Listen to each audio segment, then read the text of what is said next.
sediaan farmasi. 138 tuh jelas sediaan farmasi, bukan olahan pangan. Ini gembel sih, gitu sih Mr. Z. Aduh, kacau kalau begitu. Itu kalau sudah salah jalur ya salah semua itu, Dok.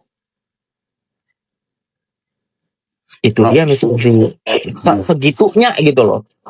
Ini apa-apaan sih sebenarnya yang terjadi nih di PMJ? Kan begitu jadi kita berpikir Mr. Z. Ya, bisa saja ada sesuatu ini, kepentingan ini. Dan lagi pula juga kenapa orang-orang begini masih diterima laporannya, itu semua kan bohong itu. Oke, saya minta pandangan Prof. Imran. Terakhir ini, Prof. Bagaimana ketika salah menerapkan pasal, kemudian salah membuat laporan? Silakan, Prof.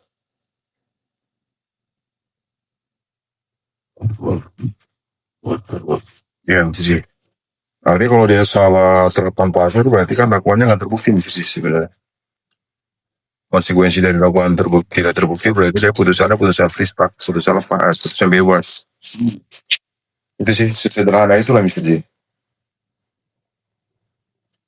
Oke.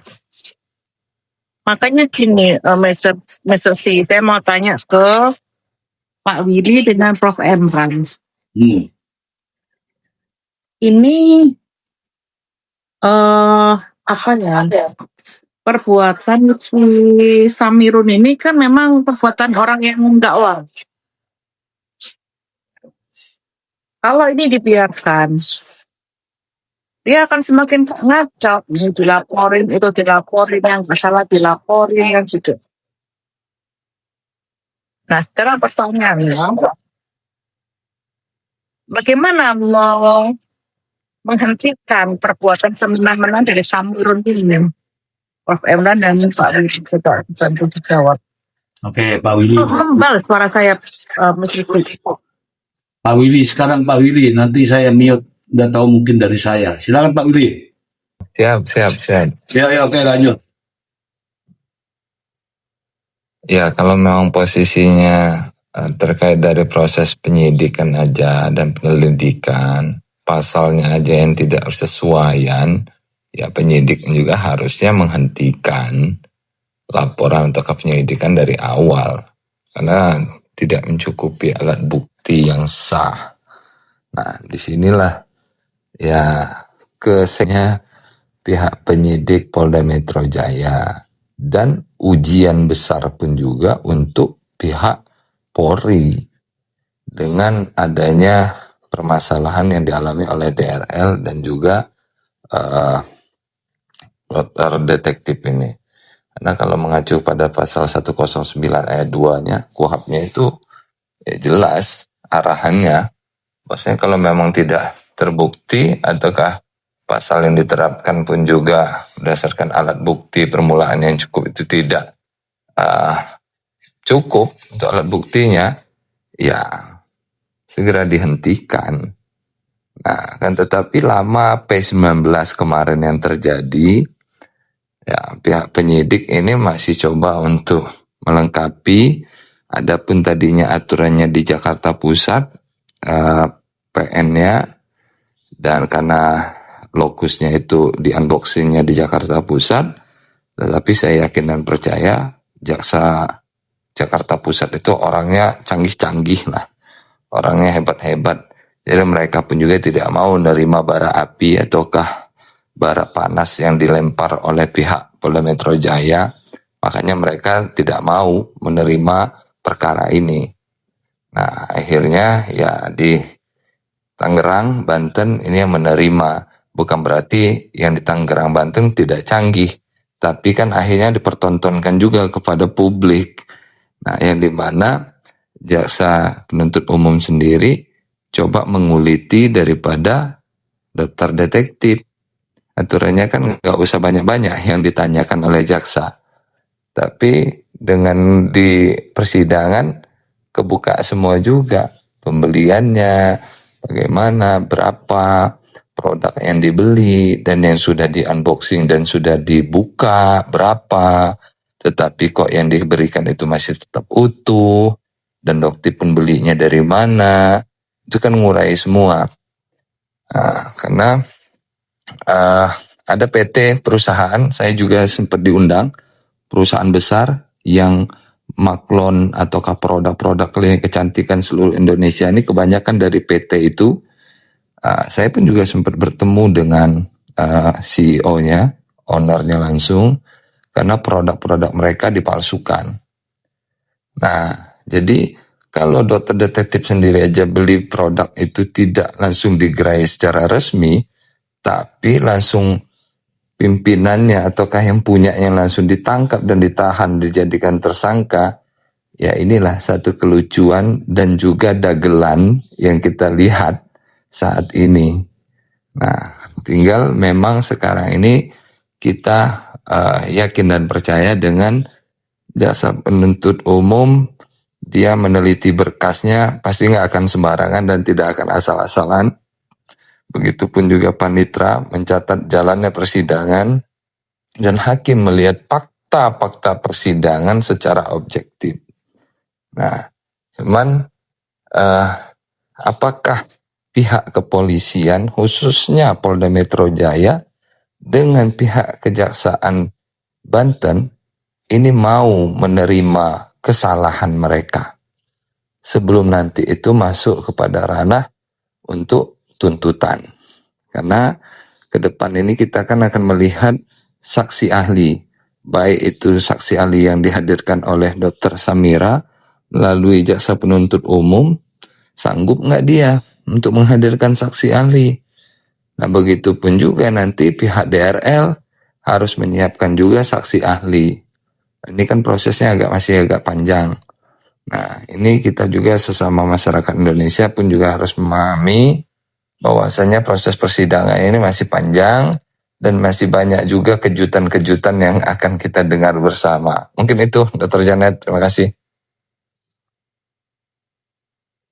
Siap. Prof mungkin Prof mau menambahkan. Apa pertanyaannya tadi deh ya? Pertanyaan apa? Lupa saya. Dr. Janet, apakah sudah puas? Iya, sementara dari Pak Willy kan begitu. Dari Prof gimana? Pertanyaannya adalah, ya ini tadi, Ya.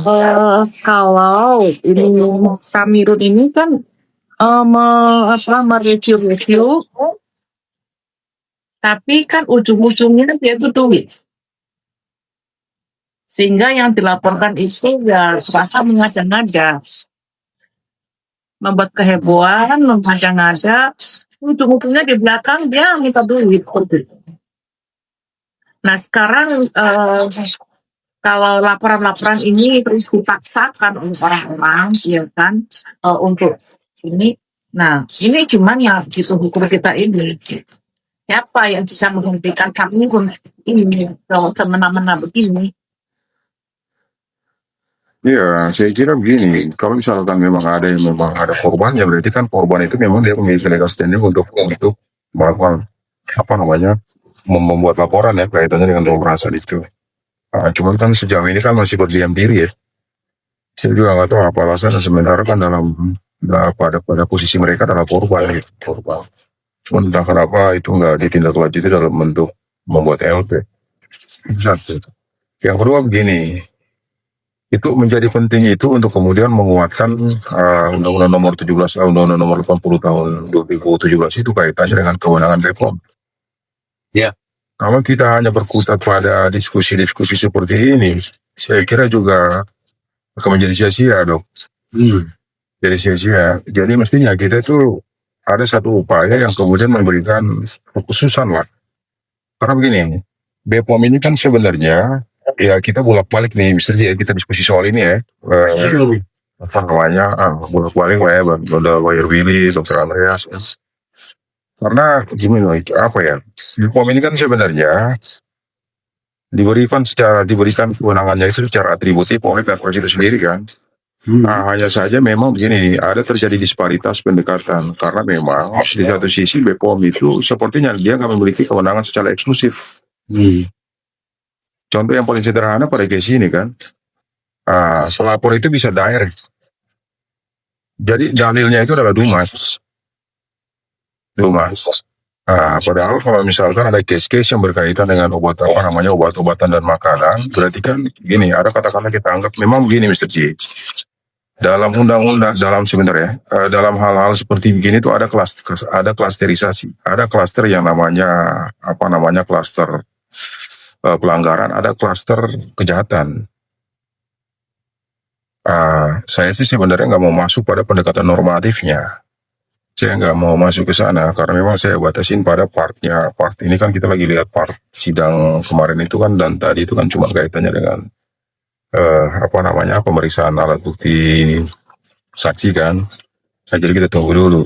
Cuman maksud saya pendekatan ultimum remedium itu menjadi sangat penting ketika ada case-case seperti ini. Jadi nggak langsung pada penanganan pada tahap penyidikan. Jadi perlu dilakukan dulu pendekatan administratifnya. Kalau misalkan dalam pendekatan administratif itu ditemukan adanya tindak pidana ataupun pelanggaran yang memang dapat dikategorisasikan sebagai tindak pidana, barulah kemudian dapat BPOM itu merekomendasikan kepada penyidik untuk dilakukan apa? Penegakan hukum. Penegakan hukumnya dalam bentuk pro justisia. Kalau langsung begini kan pada akhirnya kan semua pihak juga bisa lah. Bisa melaporkan. Dalilnya itu adalah Dumas tadi. Dumas. Padahal kemarin kan yang sudah disampaikan sama Dr. Andreas nih, peraturan BPOM nomor 16 tahun 2025 itu kan sebenarnya itu dia menjadi jalan tengah tuh. Diskusi kita kemarin tuh soal itu. Jadi ada partisipasi masyarakat kaitannya dengan pengawasan obat dan makanan. Bila mana masyarakat itu menemukan adanya dugaan pelanggaran ataupun hal-hal semacamnya yang memang berkaitan dengan obat dan makanan, maka masyarakat itu dapat berpartisipasi, bisa mengadukan itu kepada BPOM. BPOM lah kemudian berdasarkan kewenangannya melakukan investigasi, baik dalam bentuk melakukan riset, yang hasil riset itu lalu kemudian akan dirilis oleh BPOM. Hasil riset itulah yang kemudian nanti dapat digunakan oleh masyarakat sebagai parameter. Jadi masyarakat itu sebagai individu memang dia nggak bisa dulu melakukan review. Ketika dia melakukan review, berarti kan potensi terjadi yang namanya persaingan usaha tidak sehat kan. Bahkan yang kita punya presiden sebelumnya itu kan review itu kan pada akhirnya berdampak pada pemerasan. Ada putusan inkrah kan, ada satu putusan inkrah. Jadi saya kira menjadi penting sih sebenarnya untuk kita diskusikan kaitannya bagaimana caranya untuk kita berikan kewenangan eksklusif ini terhadap terhadap BPOM. Jadi BPOM ketika melakukan kewenangannya itu memang udah nggak setengah-setengah lagi. Ya, saya suka menggunakan logika pertimbangan pada putusan MK itu kaitannya dengan kewenangan BPK. BPK itu sebelumnya ketika ada tindak pidana yang berkaitan dengan delik previa, delik dengan jabatan yang kemudian merugikan keuangan negara, tindak pidana korupsi lah ya. Dulu itu bisa juga kerugian negara itu bisa juga berdasarkan audit dari BPKP, bahkan bisa juga audit dari lembaga independen. Tapi sementara BPK sendiri adalah lembaga yang secara atributif diberikan kewenangan kaitannya dengan pemeriksaan keuangan negara. Lalu kan dia menjadi obscure gitu, semua punya kewenangan. Konsekuensinya BPK seolah-olah kewenangan BPK itu digerogoti.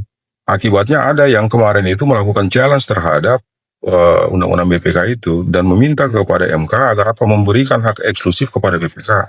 Jadi setiap adanya dugaan tindak pidana yang merugikan keuangan negara yang kaitannya dengan tindak pidana korupsi, satu-satunya yang memiliki kewenangan untuk melakukan audit menilai adanya kerugian negara adalah BPK.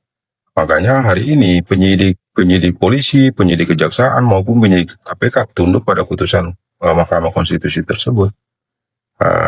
Saya berpikiran dari kemarin itu coba aja kita lakukan judicial review untuk memberikan hak eksklusif terhadap itu BPOM kaitannya dengan kewenangannya yang sudah diatur di Undang-Undang 80 2017. Sebenarnya sih itu udah. Sekarang gini, Prof.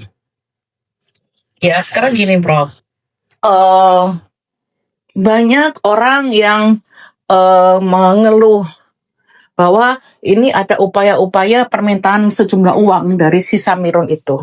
Entah 20M, 200M, ya kan ada yang 100M, bahkan daripada dimintain 100M akhirnya dia menutup usahanya. Gitu kan, belum yang kecil-kecil itu yang 800, yang berapa ratus, Kak Bunga sendiri 250 sampai 350 juta, gitu kan. Nah, itu kan upaya-upaya pemerasan di balik menjelek-jelekan produk atau di balik mereview-review yang positif, ada duitnya, kan begitu. Nah, tapi kan kalau yang dikatakan pemerasan, tapi kalau nggak ada uang yang masuk, nggak bisa dipidanakan. Kan agak ini repot juga ya, begitu. Nah, ini apakah bisa Dumas ini melakukan Dumas ya untuk meminta ke kepolisian ya untuk meminta rekening Doktip itu diaudit. Jadi saya jelaskan dulu. Itu bukan Dumas namanya, itu bukan Dumas. Jadi begini, kalau dia, jadi memang saya juga agak aneh-aneh juga. Jadi kalau ada yang bilang bahwa begini nih, jadi begini Kak, Dok, pemerasan itu terjadi itu kan delik material tuh. Delik material berarti harus ada akibat. Akibatnya itu harus ada orang memberikan sesuatu atau seluruhnya, ataukah menjanjikan utang atau piutang. Kalau kita baca rumusan pasal dari 4, kalau nggak salah 482, dulu itu diatur di pasal 369, 368. Itu kalau deliknya itu sudah selesai. Ada delik yang belum selesai, tapi perbuatannya sudah dianggap sempurna, sudah memenuhi kualifikasi delik. Maka kalau misalkan pemerasan itu sudah ada perbuatan, tapi perbuatan itu tidak selesai bukan karena niat dari si pelaku itu, maka itu bisa dijuntukan dengan pasal 17. Dulu itu dijuntukan dengan pasal 53, percobaan melakukan tindak pidana. Nah, dalam konteks tindak pidana ini adalah tindak pidana pemerasan. Nah, jadi uang sudah menyeberang, kalau misalkan uang itu sudah menyeberang nih, sudah ada pembayaran, sudah ada transaksi dan sebagainya, sudah ada penyerahan uang, berarti deliknya sudah sempurna. Berarti konsekuensinya itu adalah pemerasan murni. Tapi kalau misalkan uang itu belum diserahkan, tapi sudah ada perbuatan, mempressure dan sebagainya kan, bahwa maka demikian itu dengan kondisi peristiwa itu ya berarti dijuntukan dengan pasal 17. Pasal kaitannya dengan tindak pidana percobaan melakukan tindak pidana pemerasan. Itu sebenarnya. Cuman saya ini menjadi aneh. Kenapa sampai orang-orang yang sudah kemarin itu sudah dimintakan uang, kendati pun mereka nggak memberikan sekalipun, harusnya kan sudah melakukan action ya. Ya kan? Kalau memang kita pengen melakukan pendekatan preventif nih. Kalau hanya bersuara, kita speak up doang, tapi mereka sendiri nggak ada action, ya saya kira that is nothing. Nggak ada gunanya. Itu, jadi kalau ada orang yang memang merasa sebelumnya itu sudah diperas dan sebagainya, ya saya kira dia tinggal melapor. Jadi review-review ini kan sebenarnya modus operandi. Kalau kita mau baca gerakannya, kita mau baca petanya, modus operandi kan, ya modus operandi itu lalu kemudian disengajakan untuk memberikan pressure terhadap orang-orang tertentu, produk-produk tertentu. Dan targetnya itu adalah apa? Money. Targetnya itu adalah ya udah, kalau misalkan lu mau ini gua stop ini, berarti ya udah lu ngasih gua duit kan.